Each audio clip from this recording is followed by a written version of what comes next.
Bonjour à tous, j'espère que vous allez bien. Bienvenue dans ce premier vlog pour New York. C'est ainsi que j'inaugure ce premier vlog comme un carnet de voyage. L'objectif pour moi c'était vraiment de me créer comme un journal, quelque chose de fort, une vidéo dans laquelle je pouvais raconter tous mes beaux souvenirs et aussi les aléas du quotidien et d'un voyage que l'on peut réaliser seul, car en effet je suis partie toute seule pour 5 jours à New York et j'avais vraiment envie de faire le plein de souvenirs. Donc je vous ai filmé toutes mes activités pendant ces 5 prochains jours. J'espère que ça va vous plaire. En tout cas, moi, en revoyant les images, j'étais extrêmement émue. J'espère que vous aussi, vous partagerez ces émotions avec moi.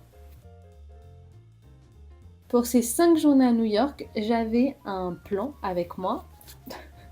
C'est vraiment un plan fait main. J'avais vraiment juste envie d'avoir ce bout de papier pour me guider pendant la journée parce que j'étais déjà bien assez sur mon téléphone pour filmer tout ce que j'ai vécu. Pour cette première journée, du coup ce mercredi, le planning c'était à 11 h de voir la Statue de la Liberté, d'enchaîner sur le mémorial du World Trade Center, donc les 2 tours jumelles qui se sont effondrées, et ensuite de finir la journée au Broken Bridge. Quand je suis partie, il était très tôt et déjà on a commencé avec une anecdote que j'aurais préféré ne pas vivre, c'est-à-dire que j'avais programmé la veille un lift pour pouvoir partir sereinement à 4 h du matin à l'aéroport de Toronto. Malheureusement, en me réveillant, j'ai un message d'erreur à même pas un quart d'heure de mon départ. Ça commence bien, comme quoi mon lift a été annulé. Je n'ai pas la précision, je n'ai pas plus d'explications, juste la course a été annulée comme si je ne l'avais jamais réservée. Déjà là, pour commencer le voyage, j'étais pas bien du tout parce que se faire annuler un taxi ou un lift à 4 h du mat, tu te demandes si tu vas en avoir un finalement. Donc j'ai essayé de ne pas stresser tout de suite parce que sinon on commençait la journée avec une aventure compliqué et j'ai pu réserver tout de suite un lift qui est venu tout de suite après, un quart d'heure après, à la maison me récupérer pour l'aéroport. Retenez bien ça parce que ce n'est pas la première et ni la dernière où j'aurai des problèmes avec lift. Je m'en suis sortie, mais encore aujourd'hui je n'arrive toujours pas à me connecter à mon application pour pouvoir récupérer des reçus et avoir notamment l'occasion de pouvoir alerter sur un chauffeur à New York où ça s'est pas très bien passé. Mais ça sera pour plus tard. Quelque chose que je ne vous ai pas dit, c'est que je suis partie à New York, mais sur un coup de tête. C'est-à-dire que ça faisait déjà 2-3 semaines que ça gambergeait dans ma tête de savoir si oui ou non j'allais partir. Et si je m'étais écoutée donc il y a 2 ou 3 semaines plus tôt, j'aurais eu effectivement des billets moins chers pour le bus ou pour l'avion. Mais le mois d'août arrivant et se poursuivant, et entre mes entretiens à Toronto et ma recherche d'emploi, le fait est que j'avais l'impression d'être la seule à ne pas avoir de vacances et ça me manquait énormément parce que en fait depuis Noël dernier je n'avais pas posé de congé parce que comme je savais que je partais au Canada, j'avais besoin de me concentrer en fait sur mon départ et à un moment donné je me suis dit écoute, one life, tu y vas, tu vas à New York, c'est pas grave, tu as de l'argent de côté que tu avais mis en extra pour le déménagement de Toronto, etc. Vas-y, ça t'appelle. Et en fait, j'avais pas envie de rester ici à me morfondre. J'avais vraiment besoin de vacances et de faire quelque chose dont j'avais profondément envie depuis des semaines et des mois.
Me voici donc en train de partir à New York toute seule avec juste un sac à dos et ça c'était pas forcément la meilleure chose à faire parce que je n'avais pas assez de place pour mes souvenirs. Mais bon, ça aussi c'est quelque chose que l'on apprend par expérience je suppose. Mais mon petit sac à dos de 20 litres Decathlon Quechua, écoutez, il a fait l'affaire pour ces 5 jours et j'étais bien contente de pouvoir l'emmener avec moi. Le seul hic c'est que à l'origine je ne voulais pas prendre mon ordinateur, mais mon iPhone avec lequel je filme est malheureusement beaucoup trop vieux et n'a pas beaucoup de capacité, donc il me fallait forcément le soir transférer tout mon contenu vidéo sur mon ordinateur.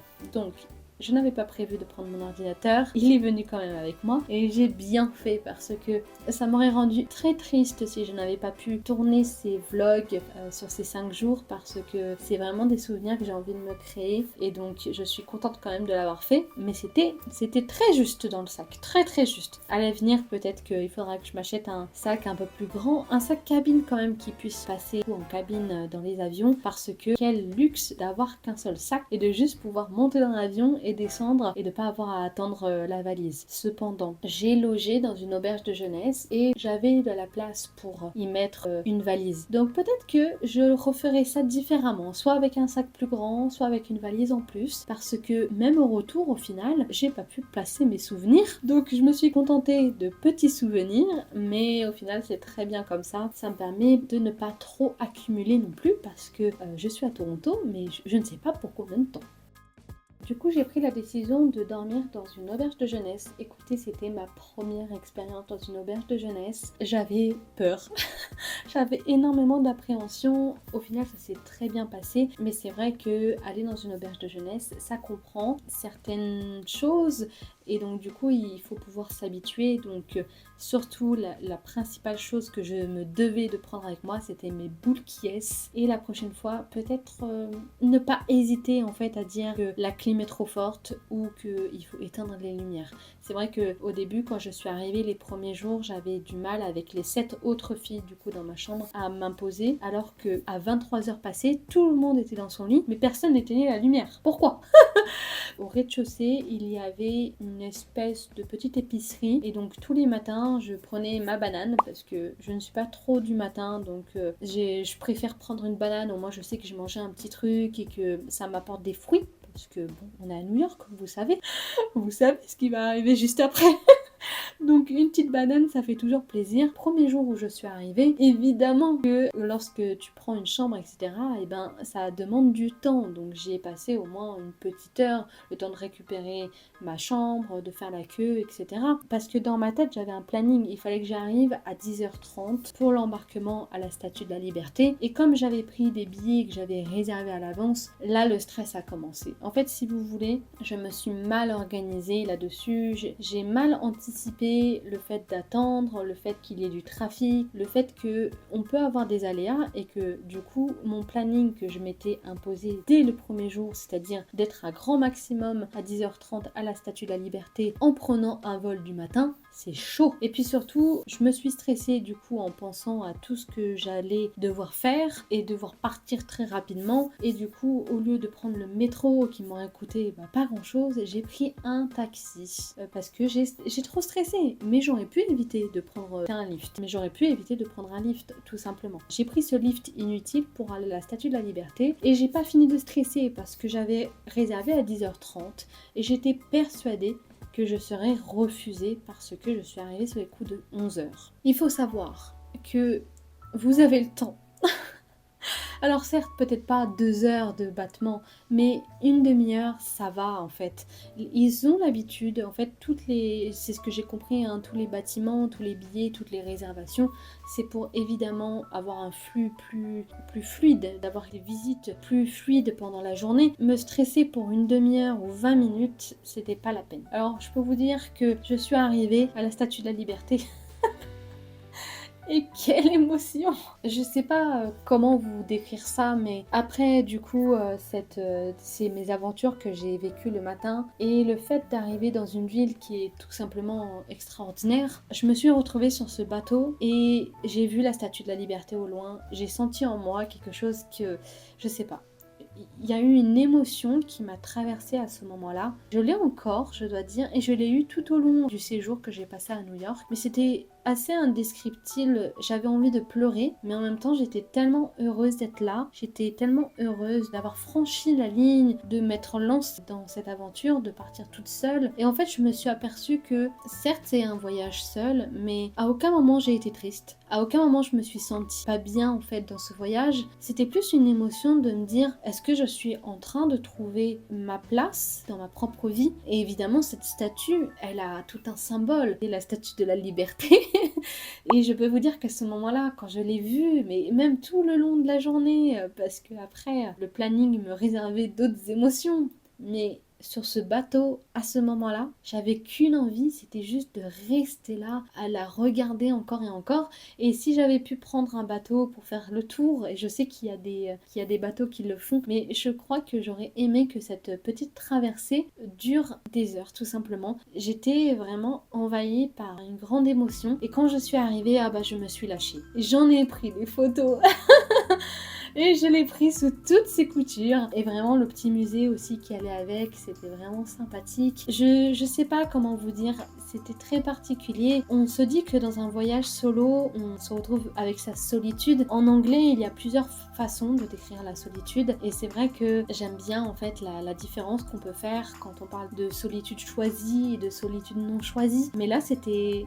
En fait, j'ai fait ce voyage pour moi. Et j'ai même pas pensé à ça vraiment. Là, je vous en parle après coup parce que peut-être que vous vous posez la question et que on le voit souvent sur les réseaux sociaux en ce moment, de se dire c'est bon de faire un voyage seul, etc. Moi, c'est pas quelque chose que je recherchais, mais l'émotion qui était là, je me suis dit mais heureusement que j'étais seule, parce qu'en fait, ça n'appartenait qu'à moi.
Quelque chose que j'avais oublié aussi dans mon planning, c'est que en fait, pourquoi j'avais choisi 11h pour aller voir enfin 10h30 pour aller voir la Statue de la Liberté, c'est qu'en fait, il y a plusieurs étapes pendant ce voyage qui est compris dans le billet. Vous allez à la Statue de la Liberté et puis ensuite vous avez la possibilité de visiter Ellis Island, qui est donc l'île qui a accueilli tous les immigrés. Je dois dire que ce musée est assez spécial. Pareil, il y a une petite émotion. Il y a la possibilité de regarder sur un ordinateur qui sont vos ancêtres qui ont peut-être traversé cette île. Et c'est vrai que c'était aussi assez émotionnel de se dire qu'il y a d'autres personnes comme moi, comme vous, qui ont pu en fait avoir ce petit je ne sais quoi pour se dire je pars, je vais vivre l'American Dream. C'était assez sympa de visiter voilà ce lieu qui contenait une histoire encore une fois.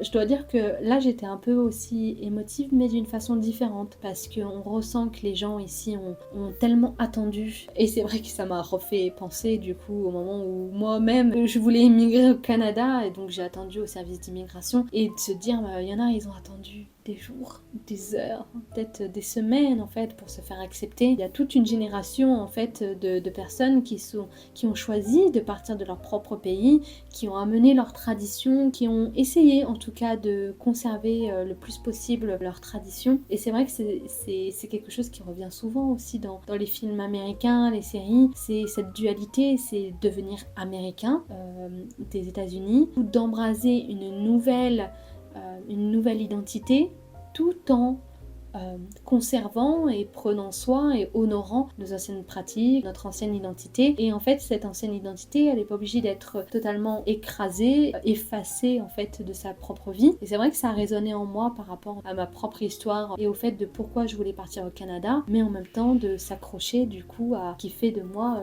une parfaite Française.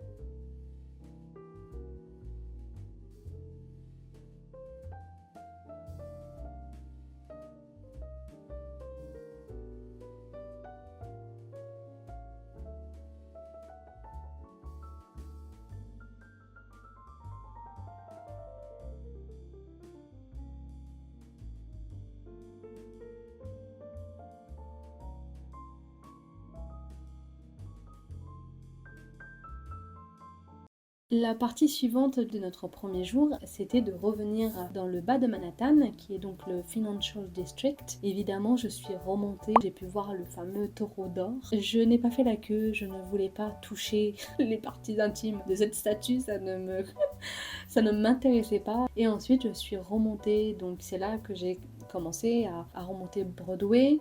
Et déjà là, je commençais à être un peu excitée de me dire « Ah, déjà Broadway !» Mais en même temps, Broadway est partout à New York, donc c'est pas la dernière fois que je verrai Broadway. Et du coup, je suis remontée pour aller jusqu'au mémorial du 11 septembre 2001. Et là, ça a été un tout autre univers qui s'est ouvert à moi.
Je viens de sortir du musée et je dois dire que j'avais énormément d'a priori sur ce musée. Je pensais que c'était un musée un peu barbant, que ça allait pas du tout me plaire et à vrai dire j'avais pris ça dans le lot de My City Pass un peu par défaut parce que je m'étais dit ok certes c'est sympa mais ça reste un musée de mémoire et c'est pas forcément les musées que je préfère aller voir. Cependant je suis tellement contente d'être allée visiter ce musée.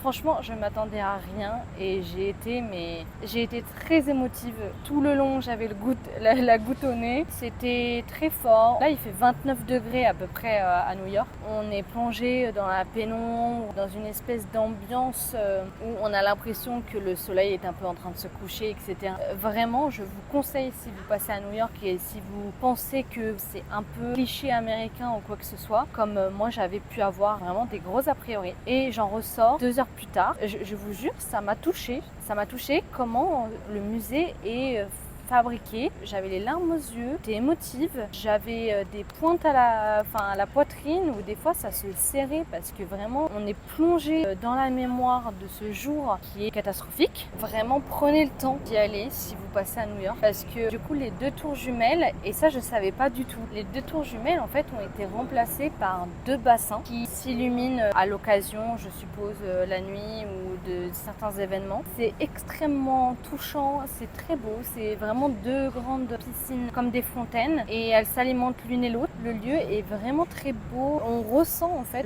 surtout après avoir fait le musée, mais en fait quand je suis arrivée sur le lieu, j'ai vu la première piscine, celle du sud. Et en fait je sais pas pourquoi, ça m'a fait un petit truc déjà en arrivant. Alors déjà que j'étais assez émotive en voyant la Statue de la Liberté, je vous raconte même pas. Franchement pour mon premier jour je suis gâtée. Je sais pas quel âge vous aviez quand c'est arrivé. Moi, je me souviens pas du jour J. J'avais 6 ans, j'étais en CE2. Je me souviens, je pense, du lendemain où on en a parlé à l'école. Et c'était rare qu'on parle d'actualité à l'école, surtout pour des enfants. J'avais vu les images, la télé. Même à un âge aussi bas, 6 ans c'est petit, il y a plein d'écureuils qui sont en train de jouer, c'est trop drôle. Ils sont trop mignons. Et même si j'étais très jeune, je savais qu'il y avait eu un problème. C'était quelque chose, je pense, pour une génération entière. C'est une date qui a vraiment marqué en fait l'époque. Je vous encourage à en parler avec vos proches, notamment vos parents.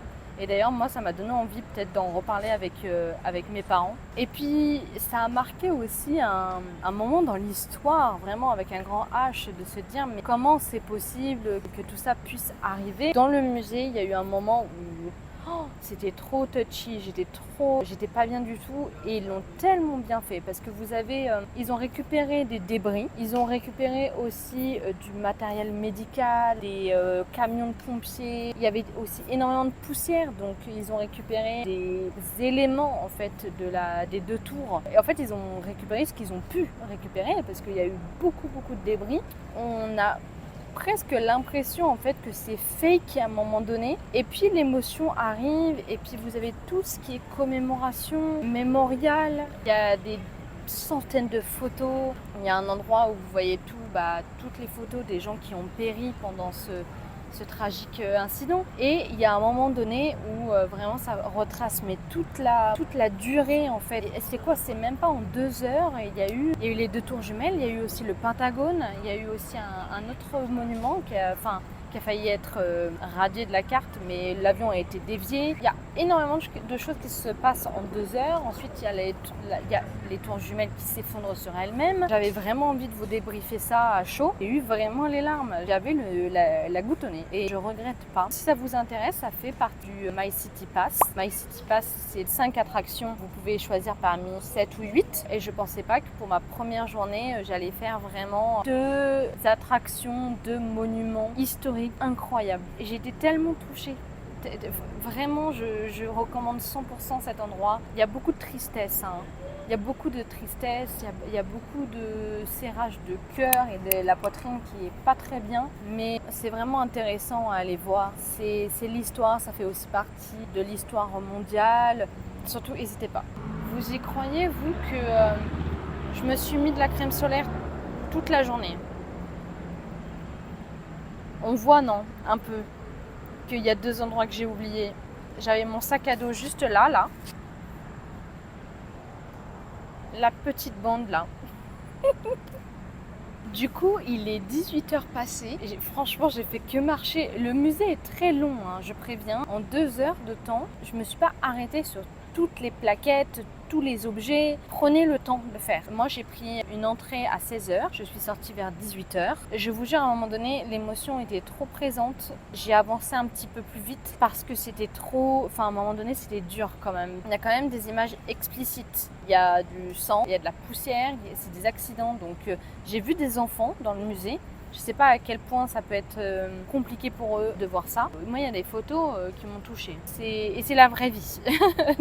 C'est aussi ça qui renforce le truc. En plus, tu vois les visages des gens, des vrais gens, quoi, qui sont plus là, qui ont vécu un drame.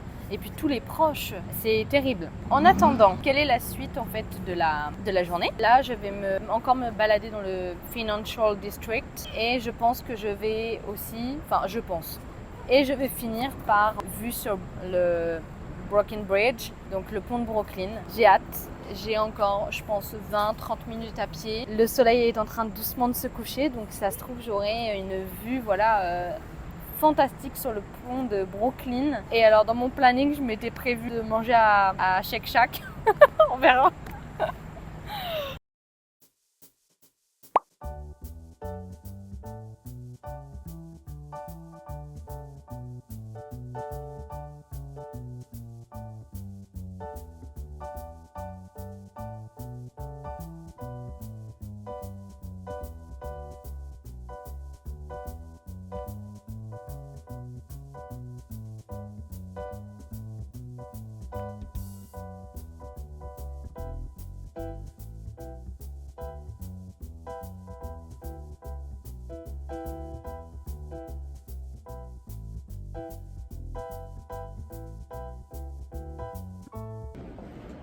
Je me suis perdue dans le métro new-yorkais. Bon, déjà, j'ai pas compris comment on prenait les tickets.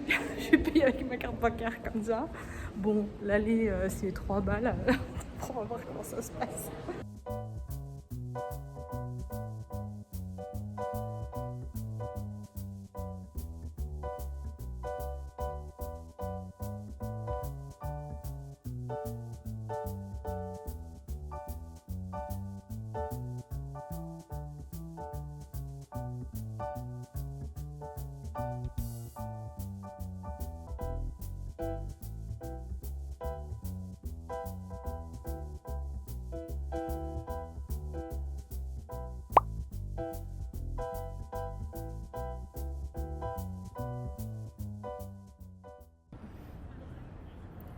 C'est absolument magnifique. Regardez-moi ce coucher de soleil. Il y a énormément de trafic forcément, mais regardez-moi ce spot, c'est incroyable. Avec les hélicos, il y a tellement d'hélicoptères à New York, je pensais pas, vraiment. Regardez-moi cette vue, c'est incroyable. Il y a énormément de monde parce que je pense que tout le monde avait envie de voir la vue avec le coucher du soleil. Je suis extrêmement contente d'être arrivée jusqu'ici. Ça a été une dure journée, une longue journée. Je suis crevée. Je n'en peux plus, j'ai pas arrêté de marcher, j'ai le dos en compote, mais je crois que ça en vaut vraiment la peine. Je suis hyper contente. J'ai été très émotive toute la journée et là, avec cette vue magnifique, je crois que juste je vais en profiter.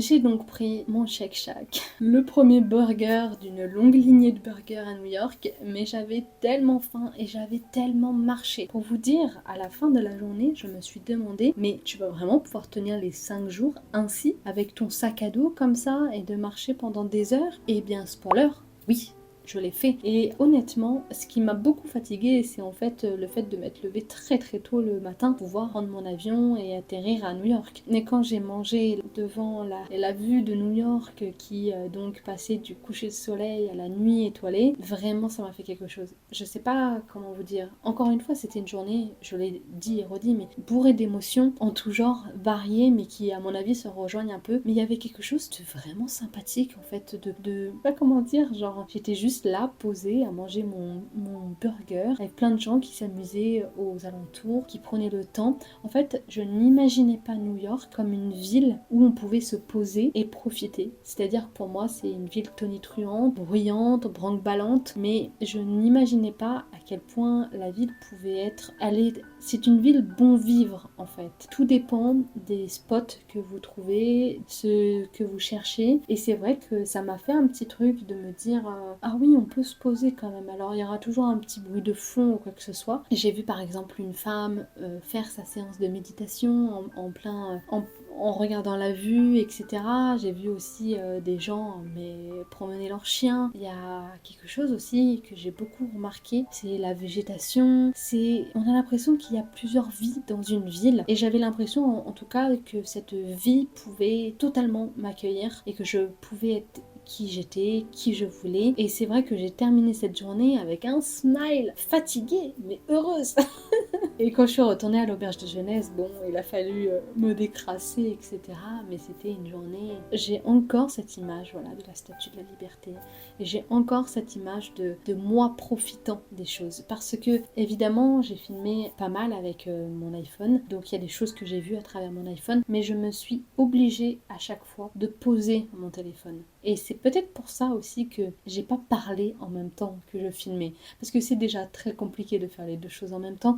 Mais c'était surtout une façon pour moi de me dire, prends le temps. Quand en plus je filme, je me pose et je m'obligeais à, si je filme quelque chose, avec tes propres yeux en même temps, on regarde le réel, pose le téléphone, regarde. Et pas juste de prendre le téléphone pour prendre le téléphone. Parce que certes, cette vidéo sera un souvenir que j'ai envie de graver, de poster sur internet pour l'éternité, on va dire, pour pouvoir m'en souvenir. Mais il y a des émotions, il y a des choses que j'ai vues de mes yeux, forcément, des choses que j'ai vécues, ne serait-ce que la marche, etc. J'ai vu plein de choses aussi. Ce n'est qu'une petite sélection de ce que j'ai vu. Et toutes ces petites choses, elles en font un souvenir important. J'espère que cette première journée à New York avec moi vous a plu. Si vous avez aimé la vidéo et partagé toutes ces belles émotions avec moi, je vous invite à laisser vos commentaires, j'y répondrai avec plaisir. N'hésitez pas à vous abonner car la deuxième, troisième, quatrième et cinquième journée arrive, j'espère, très rapidement. Et en tout cas, j'espère que vous avez pris grand plaisir à me suivre et que l'aventure continue. En attendant, je vous souhaite de passer une bonne fin de vacances. C'est bientôt la rentrée, donc profitez bien et puis on se dit à très vite.